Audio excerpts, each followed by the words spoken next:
What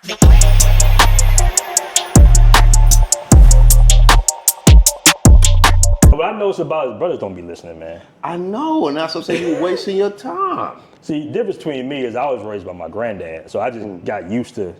It wasn't really like our relationship was more like a soldier general thing. So Right. like I couldn't say nothing. Like my granddad tell me shut the hell up. Like he wasn't Right. mean. He would tell me shut up, but he would be He like, let you know who's authority. yeah, like why you talking like Right. that type. So for me, it was always like when older people talking in general.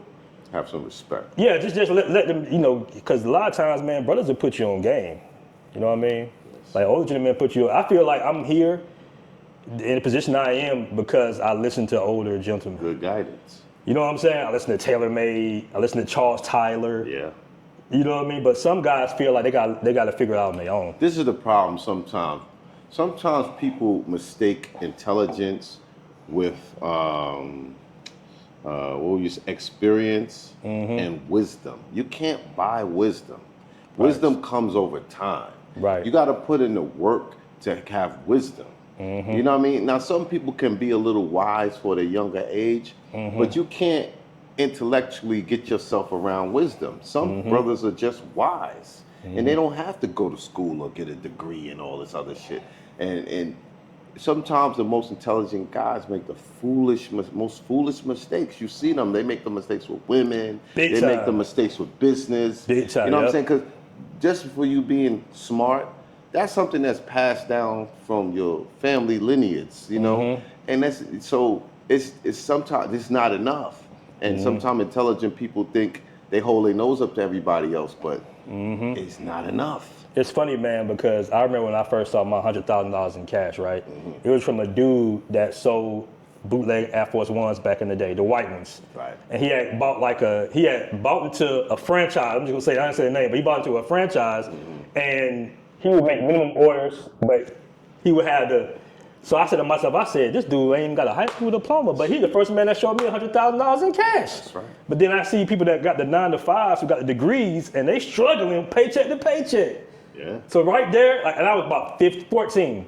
I said, to me, that kind of changed my life because I was just like, okay, I'm a C student right now. I said, this dude ain't even got a high school diploma, and he's rich now for real. He got real estate. Brothers are smart. Yeah. Brothers are wise. Yeah. Some brothers are. They say like play country dumb. You know what I'm saying? People underestimate you, and you get further that way. People underestimating you. Yeah. Yeah. They're just like some of the biggest, I'm not trying to promote drug dealers, but some of the biggest ones were from North Carolina. Like Frank Matthews, Frank Lucas, them cats was from Well, NYC. the whole Harlem mostly was built on people who made the migration from the South. Right. So a lot of the people in Harlem particularly, and there was a landlord who helped a lot of people come from the South and get apartments in Harlem. I forget his name. But he went down in history, he worked with the people, but he ended up ciphering his way into getting people that were like, you see how when Asians come into a place or Indians come into a place, they have their whole neighborhood and it's set up for them.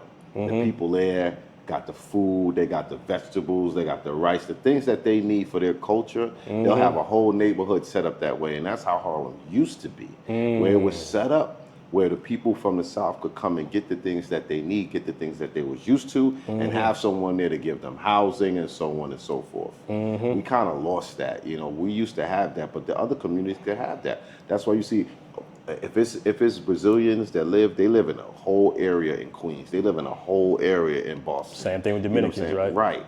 They got Washington Heights, and that's how it used to be. And we just don't have that no more. Yeah. But to say that a lot of people from New York, and particularly Harlem, were people who came from the South. You know what's funny? It's like, I noticed that the immigrants come in, right? Like you say, they amalgamate to the new community and everything like that. But that second, third generation, why do women always start dating brothers? you notice that? Like the Dominicans, the Ethiopians, it's like they told not to do it at first. Right. But then once they start going to school with us, it's generally a wrap. This is what I noticed. I covered the Puerto Rican Day Festival, like maybe not the year before. I remember I just happened to be home and I covered it. And I did a little video and I saw people making comments on the video, right? And then one of the comments was like a Spanish girl or guy, I remember saying that, our people would be, because they saw it, they was playing hip hop music, they was acting ratchet, and it wasn't a depiction of just Spanish culture. It was it was hip hop culture, black culture, popular culture. Right. The songs they were singing, the songs they were playing, the DJs that were out there. And one or two people made a comment about how, like, their parents would be rolling in their grave if they saw all those Spanish girls with black guys and all this stuff, right? But I want everybody to realize this, and this is what happens. And this is why that happens. Hip-hop culture became the most popular culture, which means that everybody got influenced by it, or a large portion of society got influenced by hip-hop culture. And a girl told me this a long time ago. If the women see their men, Puerto Rican, Dominican, acting hip-hop, speaking hip-hop, dressing like hip-hop, they don't want the fake, they want the original. And that's why they end up going with the black guys. Because, and a woman told me that, I don't want my Dominican man to be acting like a black man. If that's the case, I'll just go get the black man. I'll get the real thing. And that's what happened. They know a lot, and a lot of these guys who grew up in it still seem like posers. You know what I'm saying? They still kind of come off as posers. Not Dominicans. Dominicans kind of like... No, but people look at them and say, look, Dominicans got their own culture. They got their own music. They got their own dance. Facts. But the ones that's heavily into hip-hop, you know what I'm saying? They're acting like the black culture. And it's the same thing with even here in Thailand. The girls here who are listening to they play mostly in the clubs the hip-hop. Female hip-hop songs. I don't know why that is, but if you notice, they play a lot of female hip-hop artists here in Thailand, I guess for the girls, right? So if they hearing the music, they hearing the vibe, they come into part of the culture, of course they're gonna like black guys. So, and that's what happens when all their women start going towards black men, because they're watching black men. Those rappers are black. Those athletes are black. That music is black. And they don't want Puerto Rican acting black, talking black. Yo, my nigga. All that stuff is copycat. You know what I'm saying? They got their own lingo, all of them. So when they doing you think that... Fat Joe is kind of like, because that's... like when I meet Puerto Ricans from New York, they was just like niggas, Fat Joe is hot on the topic right now because of his whole thing talking about FBA and all that, right? Fat Joe, my opinion with what's going on with Fat Joe, and it's just my opinion, is that, yes, when he first came out, he was acting black. And I'm a New Yorker, you know what I'm saying? So we grew up with Puerto Ricans, and then Dominicans came on, but it was first black and Puerto Rican. It was big, you know what I mean? So Puerto Ricans in the beginning, they didn't want their kids and their sons and daughters with blacks. Now, I'm not saying all of them, but a lot of them. And they would say, oh, you listen to that black music, you know that. So when Fat Joe, he came out, people don't know this, but Diamond D, Showbiz and AG, Lord Finesse, and it was like 4 producers, all black producers from the Bronx. They produced his first album. You understand? So he got embraced. They called DIT, Digging in the Crates crew, is DITC. Digging in the Crates produced most of his stuff. So he was in the studio with black dudes, influenced by black culture, by black music, and everybody who produced them was black. So they was wearing, at the time people was wearing army fatigue jackets. He came out with a black army fatigue jacket, black army fatigue pants, and Timberlands, which is black culture. Even Nas, on his first video, he had on a green and a lining in my army jacket lining. Like, people don't really know the history of it. So for him to try to flip and say this and that the Puerto Ricans, they were there, they contributed, but hip hop music was built on James Brown, funk music, R&B music, rhythm and blues music, and jazz music. It was not built on salsa, merengue, or none of that. So all the samples that built the hip hop music came from prior black artists from the 20s, the 40s, the 50s, the 60s. All the samples that created hip hop music was from black artists. Hip hop music was created on samples, and those who didn't sample had black producers. You know what? You know, I will say this though, and I'm not saying this to their credit necessarily, but when I first saw hip hop, like when I first saw KRS-One rapping, like it had to be like in their 80s. I had to be like a little kid. Right. I did see Latinos breaking and dancing, No doubt, in that era. That's what I say. I'm not saying that they wasn't there. But when we talk about the biggest part and the part that survived the most was the music, right? The dancing fell off. It's coming a little resurgence. The graffiti fell off. You know what I'm saying? But the DJ and the MC, New York fell off. It's not about that. That part just fell off even before New York. When New York still had it, when Jay-Z and Wu-Tang and all that clan, breakdancing was long gone. I mean, you ain't even see dancers in the video no more. That's how far it got moved off. So it's just, I understand what they're saying, and I was there. Yes, I knew Puerto Ricans. I went to school with Puerto Ricans. I knew Puerto Ricans. They more or less, you know, kind of like took over kind of like the breakdancing, because black dudes was doing electric boogie. You gotta realize black people, they want their sneakers fresh. They didn't want to be on the ground doing all that. I think that's one of the main reasons why black people kind of like slid off from the breakdancing part of it. You know what I'm saying? Because they didn't want to do that. Sneakers, And every culture got their thing. The Latino culture, not to say that there's not great black artists, you know what I mean? When I say artists, I mean painters, but even when I do my barber battles, the people who won the most of the design battles is the Latinos. You see who paint the cars in California and all that. They got I think every community got their thing, and Facts. Art is the Latinos' thing. Like, so they excelled more probably on the graffiti side and all that side, and they probably excelled more on the breakdancing side, but not the dancing side. Because there's a whole other part of hip hop, the Smurf, the WAP, the this, the that. There's 1,000 dances that came out from the black community when it comes to hip hop or rap music that the Latinos ain't add nothing to. All they could say is break dances. They ain't do nothing else. They ain't create no other dance in hip hop. And breakdancing is not the only dancing in hip hop. They ain't create no other dance in hip hop besides that. And then even their music to this day, reggaeton, it's still based off of the cadences, using the voice modulation. It's still copying black artists. They still wearing gold chains like black artists. They wearing designer clothes like black artists. They're using black artists who were popular cadences. Even though they do it in Spanish, you know what I'm saying? Their whole backdrop is still taken from an original place. It was no hip hop similar to that going on.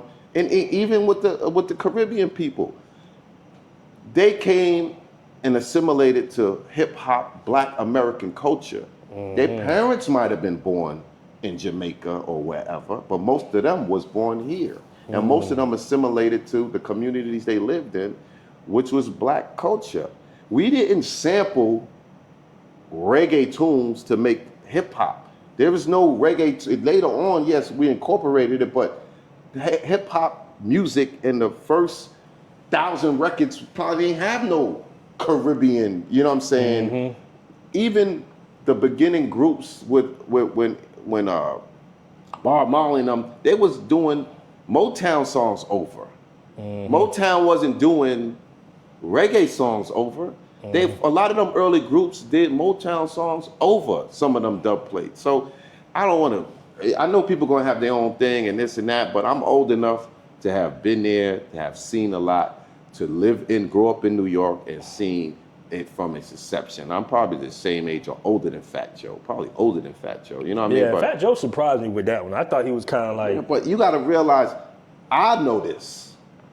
A lot of Latino people are black when it's convenient for them. Facts, yeah, that's true. But when they get in their home, now maybe they not racist, but their mom might be, their dad might be, you know what I'm saying? Their abuela might be, their grandmother or their grandfather might have been racist. And a lot of them was told, to stay away from black people. And if they be honest, they know it's true. That's why it took the Dominicans longer to come around. The Puerto Ricans was there long enough to be influenced by Motown, by this, by that. And then the Dominicans came and they wasn't messing with us. And then now they got, you know what I'm saying? Because the next generation grow up in hip hop culture. But I would say DR is one of them complicated situations, man. Because I was living there and I saw them pretty much interact with black people. Yeah. Which is weird because they are black. You know, they kind of like black, right? They're melanated people. Right, light complected people. Yeah. Some of them are just as melanated as any one of us or more. Right, and then at sometimes I notice when like the Haitians would maybe walk off or something,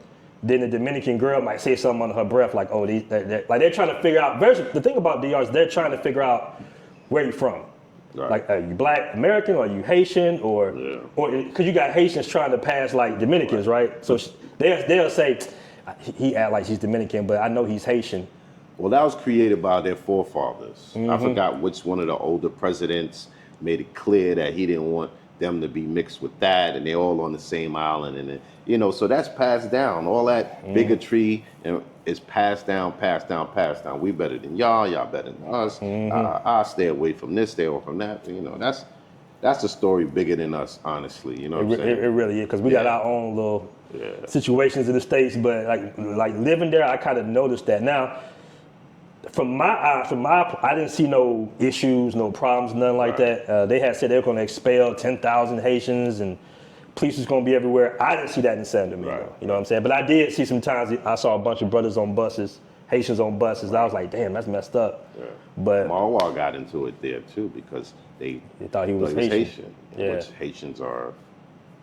It's closer weird. descendants from. It's weird because you have a conversation with a sister, but she'll be Dominican, right? And she'll say something like, "Oh no, you're not Black. You look Dominican of Haitian descent." I'm like, "What the hell is that?" Everybody got that. But nah, man. But on another note, brother, like as far as this whole travel space, I know you've seen like the hip hop influence in all these other countries, which was kind of shocking to me. Yeah. My first time in Brazil. And I'm, hearing Atlanta music back in the 90s that I thought was damn near underground. Right. I'm hearing Escape and stuff like that. I'm like, damn, they playing all this in Brazil. Yeah. Like, is that a good thing or a bad thing necessarily? Like the influence of hip hop around the world, especially being a Black American. It can be good and bad because I also hear R&B. Like I was in the mall in Barranquilla, in the big mall, and they be playing R&B from like the 90s. You know what I mean? So. Which isn't a bad thing. I'm glad it's from the 90s. Right, yeah. So they have the good music and the bad music. I think the current music is kind of ratchet, and I think it's perpetuating a bad image of Black people in America per se. And it's and it's nowadays it's the women against the men, even in the music. About a man better do this for me, do that for me. Like the women are taking on the bravado, I call it whole rap. Masculine traits, right? And talking just as reckless as the men, if not more. But just as reckless as some of the men who were speaking reckless. And it's influencing the women. And it's influencing their people, not in a good way. Like, I don't see how, like, ratchet hip-hop could influence any culture in a good way. You know what I mean? And it's right. It's not going to be there forever, but it's leading the path right now. You know what I mean? Like, it's Cardi B and a lot of these artists that's influenced by that. You know, it went from Queen Latifah, MC Lyte, so then to Lauryn Hill, Little Kim. Like Lauryn Hill was a standout, but it went to Little Kim, Foxy Brown, and then Nicki Minaj, and Cardi B, and then now you got Glorilla and all. And I'm not familiar with all the latest artist songs, but it's all about, it's the opposite of the men, eat my pussy, nigga better do this for me, so. It's like, I call it whole rap, but like fatherless rap too. Yeah. You know what I mean? Maybe. But one thing I will say that I do like is the fact that a lot of I guess you want to say foreigners in these countries or locals, they are kind of, they are more into the classic hip hop area. Like when I'm in Colombia, I hear Biggie, Wu-Tang, Snoop, for the most part. Like when I'm in the Ubers and all that, like I see them moving around, they're like into like more like the classic hip hop area, the golden age of hip hop for the most part. I really don't hear them playing. I mean, you will hear it in the club, Right. but as far as when I'm moving around, I guess it depends on the age of the drivers too, that's true. That's true. and when they got here. Because even like a lot of Colombians, I know they learn English from our movies and Yeah. our music, basically. American culture is influential around the world. There's just no denying it. You know, certain places is just starting to have their own movie and Bollywood and this and that. You know, but everything for probably 100 years came from America. Now everybody's having success with their own movies and their own culture and all that. Maybe in the last 10 years or so. Only thing that had broke the market from way back in the 70s or something might be karate movies and stuff like that, you know what I'm saying? So besides that, all the influence came from America around the world, you know, so. It's crazy being like a part of the culture with the most influence around the world, bro. Yeah. And it's not gonna last forever. You know, like I refer to America like New York. New York had it for a long time. And it just Who nothing lasts else, forever. though? Like, who else would come in that fill that spot? I mean, The reggaeton is coming. the world is coming opening hard. up, you know what I'm saying? So you got K-pop, you got Korean pop groups that's just as big, if not bigger, But they're not than gonna the break in. NSYNC and all this and all that. But they can't break in America though. They can't cross over to that. Yeah, but all America. the Korean people in America, if they come and do a show, it's gonna be sold out.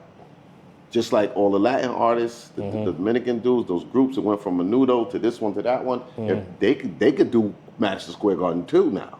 You understand? So it's like that. You know, of course, everybody is not gonna embrace it because they don't understand the language. But all the people who do, let the reggaeton artists come to Madison Square Garden. Oh, it's gonna be sold out, just like a Jay-Z concert. You feel what I'm saying? So before that could never happen.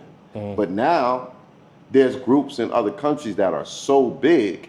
Maybe the Beatles did that, you know what I'm saying, back in the days. But now it's like that where groups from other countries who sold millions and millions of records and got millions and millions of fans could come and scoop up and sell out the Garden in New York City because they got that many fans around the world. Yeah, we thought, you know, America think we feel like we the shit, but just like New York felt they was the shit for so long, and it changed. That, you know, look, it starts with kind of what's going on, right? We went from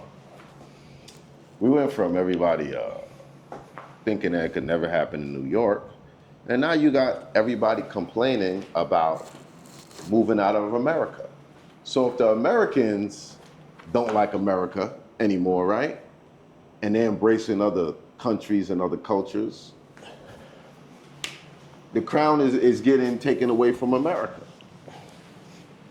What do you think about passport? What's your opinion? We have a problem with it. And on black women as a reason to go over to take advantage of women who are not financially stable. You go over here to find somebody who's going to treat you like a king. Download now on the App Store and Google Play.